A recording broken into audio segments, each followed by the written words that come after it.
I am Sir David Attenborough, and welcome to the WaterCast.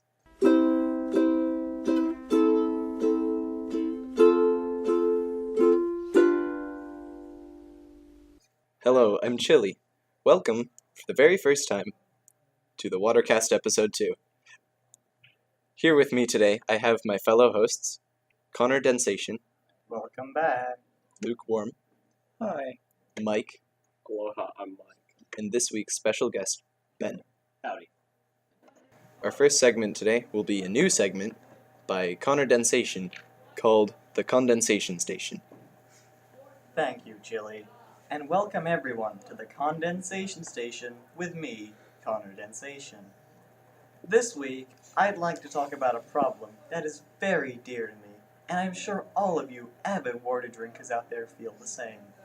Our waterways around the world are being polluted by a horrendous chemical known as dihydrogen monoxide, DHMO, or hydroxylic acid.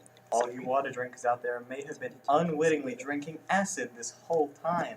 It's a miracle that not many people have died from it yet. Although in our host country of New Zealand, 68 people lost their lives due to DHMO just last year. This is a huge problem for water enthusiasts around the globe, and something needs to be done. DHMO is a chemical used in many pesticides, weed killers, and poisons of other sorts. It dominates our oceans and our drinking water, and it has to be stopped. Thank you for listening to me, Connor Densation, in the Condensation Station today. That was our new section, and now we have an old segment returning this week called The Flinterview by me. Week 2, nothing has changed. Thank you, this has been The Flinterview. Next up, we have Luke's Warm Corner by Lukewarm. Hi, I'm Lukewarm, and welcome to Lukewarm. Welcome to Luke's Warm Corner. I'm your host, Lukewarm, and today I'm joined with student and my friend, Benjamin. Hello, thanks for having me on the show. No problem. So, Ben, to start things off, what experiences have you had with sparkling water? Honestly, I've been given sparkling water throughout my life, being told it's the water that all rich people should drink. Not implying I'm rich, of course. But I honestly don't understand how people can put up with it. It tastes like TV static attacking your mouth and throat. Oh my god, I totally agree with you on that. I know, right? It's crazy. Yeah, it is. So how does sparkling water compare to other waters that you've tasted? Well, to put it simply, it's shocking. It's absolutely dreadful in comparison to everything else. Even spring water's better. Just so happens spring water is our water of the week. Oh no. So it just so happens that spring water is this week's water of the week. So how would you say spring water compares to the aforementioned sparkling water? Spring water is definitely better. It's on a whole nother level, you know. A lot of people are always raving about it, but I don't think it quite lives up to the hype, but it's definitely on a whole different level in comparison. So how would you rate spring water, on a scale from 1 to 10? I rated a solid 6 and 3/4. Wow. It's pretty good. High praise. And lastly, what experiences have you had with any sort of water? Anything you'd like to share with the water community? I'm going to share you a very brief story about when I first learned to appreciate water. As a child, I would never drink water alone. I would always put something in it, such as blackcurrant cordial or other things like that.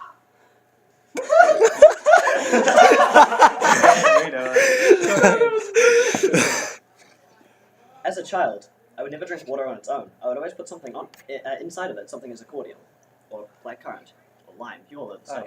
Yeah. So, I don't know what I'm saying, just keep going. So, I took this for granted, as I saw it as much better. But one day, I went to sleep with a big glass of blackcurrant right next to me. I woke up the next morning to go and take a sip, grabbed my cup, put it to my mouth, and all I could see was black, as a swarm of ants raced out of the cup and covered my entire room. And it was honestly the most terrifying experience of my life. was this a dream or in real life? This was 100% in real life. So you're saying that the I was attacked by ants. So the ants were attracted by the sweeteners and flavors inside the water.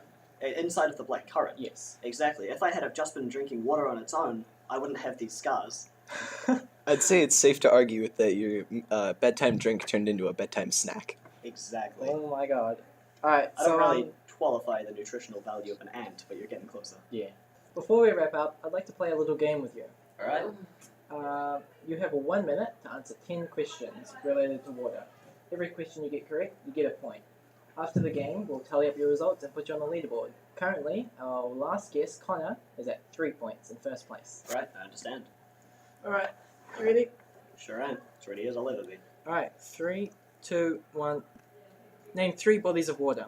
Bodies of water? The Atlantic Ocean, the Indian Ocean, the Weddell Sea. Okay. Name a location where one might buy a bottle of water. Countdown. Yes, name how much of the Earth's water is drinkable. 4.5%. No, it's actually 2.5. Name all 4 oceans. The Atlantic, the Pacific, the Mediterranean. Nope. What is the chemical formula of water? H2O. How many liters of water should you drink a day? Time. Ooh. I'll So just say that 4. Actually, it's 1.2 liters. Our most loyal of droplets might recognize that we reused some questions from last episode. Because We're already out of Because we're content. not very creative. And we're already out of content. yeah, content. Try What? making a podcast about water. That's just shocking. Tell us how it goes. Congratulate. Wait, how many points was that? I wasn't 3. counting. He's tied. Congratulations, Ben. You are tied in first place with Connor at 3 points. Yeah, I would have gotten more points, but I would hate to knock Connor out of the spotlight. He's really my homeboy. He is. So thank you for participating in Luke's warm corner. It was a pleasure having you. Thank you. Next up, we have Chill Time with me, Chili. With this section is where I go through 3 different news articles, the third of which we have a short discussion about, except I've learned from my mistakes of last week. This time I'm actually going to set a timer on it because it got a bit out of hand. But that's okay. LaCroix knows what they did! That's right, they do. Okay, so first one of the day is Embassy visit to Rod El Farag water treatment plant highlights U.S. support for clean water for all Egyptians. Next is we can't assume our water is safe to drink, but we can fix it. 1/4 of Americans drink water from systems that don't meet safety standards. And finally, the one we will discuss, the U.S. is only decades away from widespread water shortages, scientists warn. So, my question today It's is... really bad. Thanks, Mike. No Mike- problem. This is Mike. My question today is what should the U.S. do about water shortages? And we have We should stop wasting our water on stupid LaCroix. 30 seconds, starting in 3, 2, 1. So I think to help the water shortages, we should stop wasting our money on stupid sparkling water! I think you mean fake water. Yeah, fake water. It tastes Or like static water. in my mouth. That's a quote from Lukewarm, everyone. I'm getting really Thank you, heated about that. Okay, I have an idea. Why don't we just plant some in the ground and, grow Oh some my more water? god, can we grow Plant some a water water trees? tree. Plant a water tree, that's the one. Does it sprout water balloons? Yes. And that's time. This has I like my been... idea. This has... No more LaCroix. No No more more LaCroix. No more LaCroix. No more LaCroix. No more I've muted them. Ah! Next up is Water Wars, which will be brought to us by Connor Densation.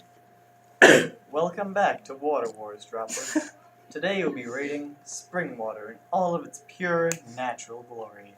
Spring water naturally occurs from springs around the globe, and if collected at the source can be quite the treat. Spring water can contain many special minerals that can make the consumption of it most enjoyable. Mm-mm. Spring water is best enjoyed cold, but due to its overall quality, temperature isn't too big a deal. What is a big deal, however, is with what some companies choose to do with the water when they have it, and that is to carbonate spring water, creating sparkling water. No more LaCroix. I hate sparkling water. I am of a firm belief that water is best enjoyed without bubbles running through it. I'm sorry, Luke, I had to mute you for everyone's safety. I am of firm belief that water is best enjoyed without bubbles running through it, and that it is to be enjoyed in its purest form. Lukewarm? Sorry, I have a question. Condensation, I have a question. Does water bounce? If you throw it hard enough. Cool. Now, Check it out. Space Jam! I believe that spring water is best enjoyed in its purest form, and so I have a split view on the water. Without those nasty bubbles, I give sparkling water written down here. Without those nasty bubbles, I give spring water an 8 out of 10. It is pure and wonderful. I'd recommend it without a doubt. While I give sparkling spring water a 3 out of 10. It is still spring water, but the bubbles make it hard to truly appreciate it. Bubble boy. Condensation, could you please give us a recap of the leaderboard so far? The leaderboard currently is night water at 10 out of 10, as it should be, spring water at an 8 out of 10, and sparkling spring water at a 3 out of 10. Thank you, Condensation. Our next section, which has been recorded in advance and will be edited in at this point, is the drip line, led by Mike. Hello, this is Mike. Today I'm here with special guest Ben, and not so special guest Condensation from the Condensation Station. Right, so today I thought we'd take a little delve into the wonderful world of spring water. Oh, yum. Now, let's begin. Condensation. That's me. What is the definition of spring water off the top of your head? It is water that is pushed out of the ground through springs from aqueducts under the ground, generally way. found in hills and creates rivers. I thought it was water with springs in it, not gonna lie. That sounds much more fun, to be honest.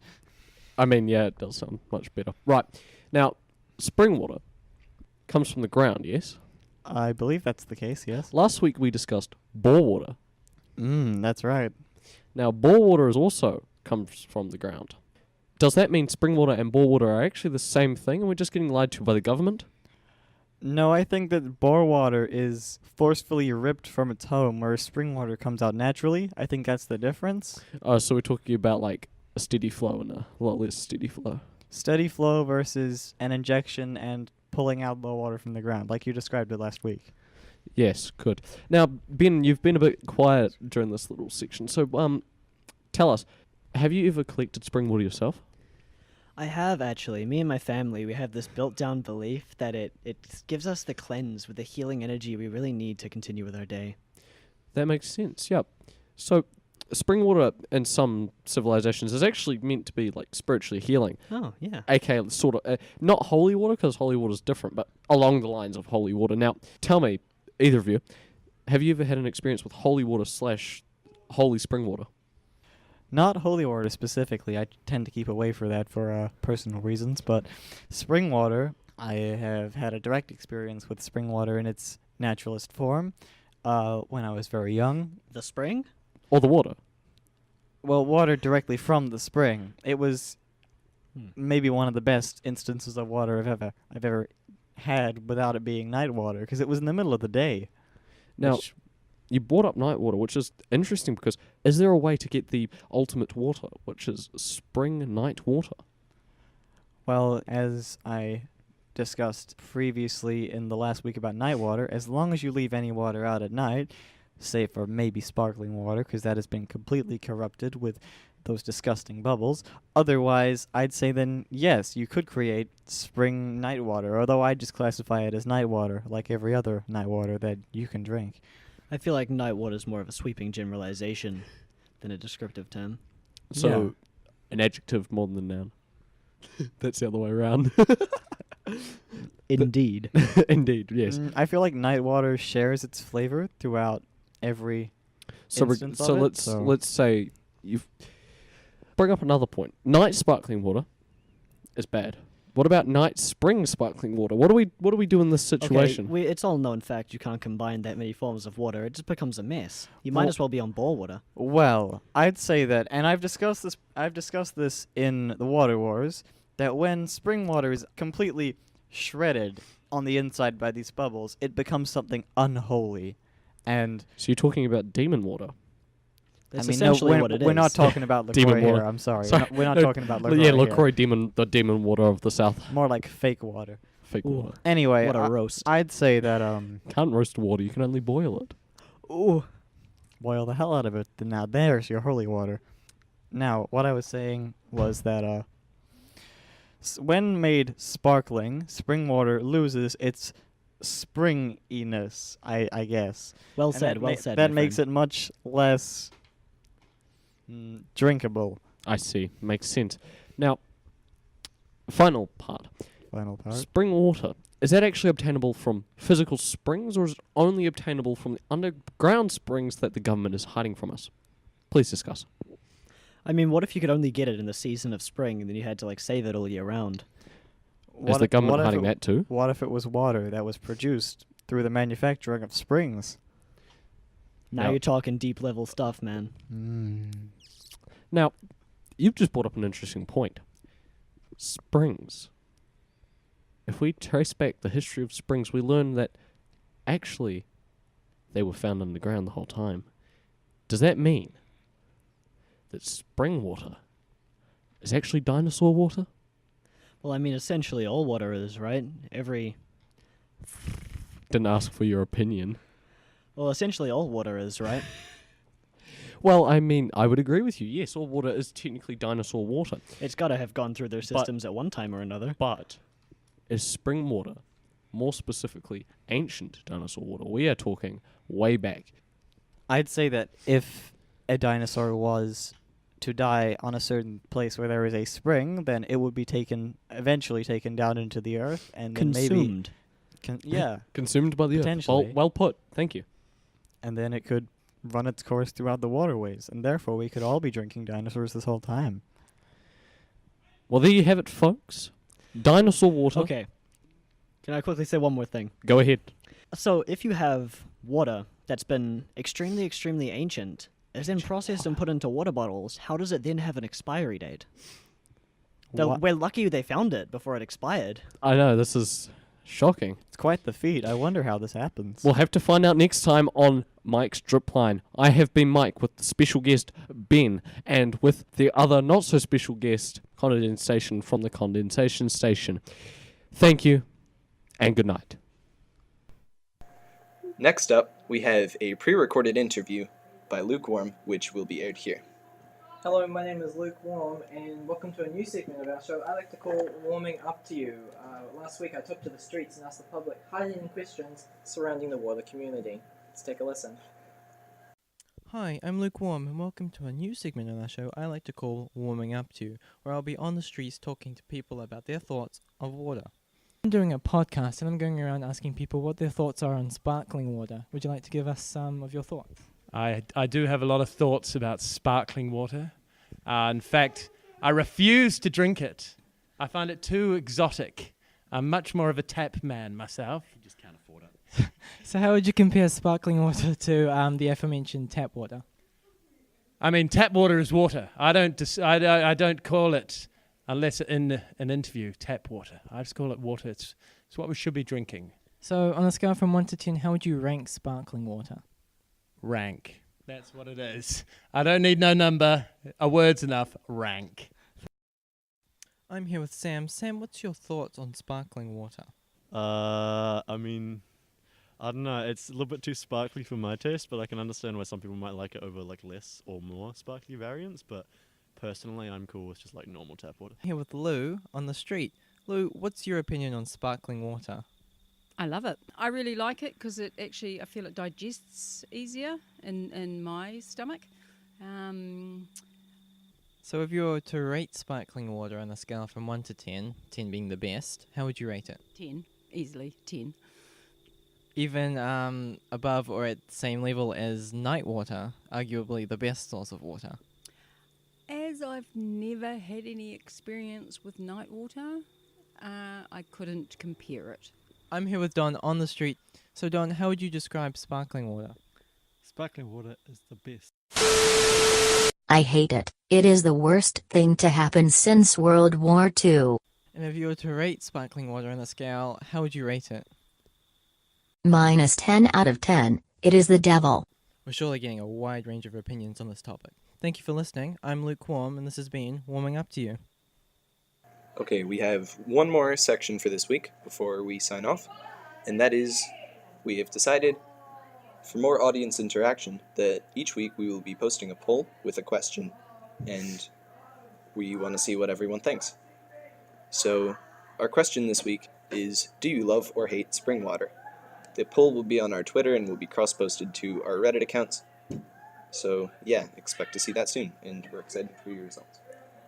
Before we finish, we have one more thing, and that is to thank you, listeners, for the reception for the first episode. We're recording this not long after the first one came out, but we've already had some nice messages from people like Solid Snake on Discord, and we had a comment from Mr. Honey 592 on Soundcloud.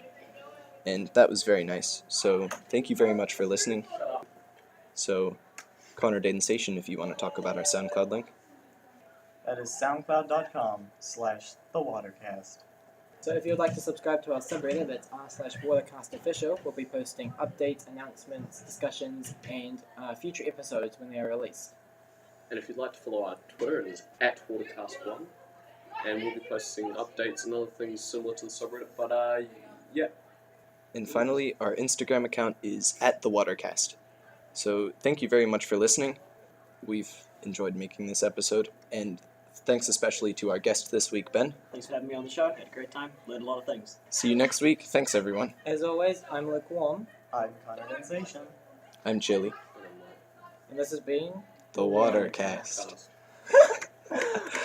Good stuff.